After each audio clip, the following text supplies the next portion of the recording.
লালটা হোটেলে 80% এই বিকেল মাসে রুই পেয়েছে ভাই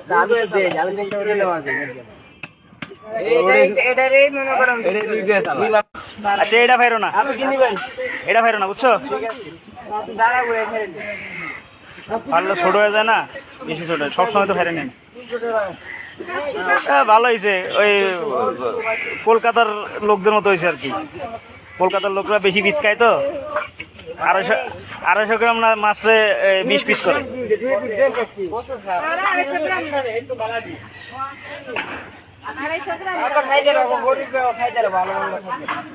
বাংলাদেশের গরিবেরা তার ভালো মন্দ খাইতে একটা মাছ খাইতে পারে, কলকাতার ওরা খাইতে পারেন। ওই যে পিস আকারে বিক্রি করেছে, যতটুকু মন চায় ততটুকু নিতে পারে। আমাদের বাংলাদেশের লোক তো 250 গ্রাম না, 150 গ্রাম চাইলে পাইবো। একটা পিস হবে, একটা পিস হবে, একটা পিস। বাংলাদেশে গরিব কম তো, এত তো না। কলকাতা তো প্রচুর গরিব। বাঙালি ততই নেই, বাংলাদেশে গরিব নেই, কোন দেশে আছে গরিব? বাঙালিরা গরিব। বাংলাদেশে গরিব, বাংলাদেশের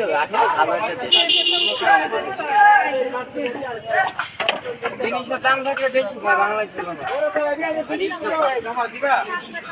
তেলাপোকা করে 250 টাকা লাগবে। ডাইরেক্ট লং ইয়া পিস করো, মাঝখানে কাটো না। মাঝখানে কাটবো না, রুই তো তো রুই 300 পিস স্যার।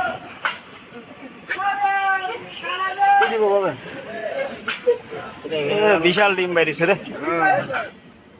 এই যে আল্লাহর রহমত, আল্লাহর রহমত না, রহমতটা নদীতে রাখতে, তাহলে রহমত হইতো। কোনো লাভ নাই।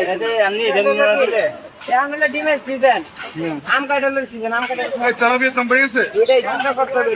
কয়টা হয় পিস দাও তো? ভাই একটা, লাগে থেকে যারা খায় দুইটা, তিনটা, চারটা,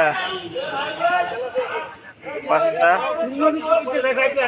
ছয়টা, সাতটা, আটটা, 9 পিস, 10 পিস হয়েছে না?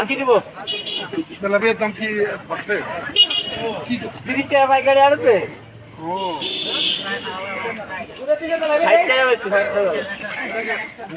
টাকা।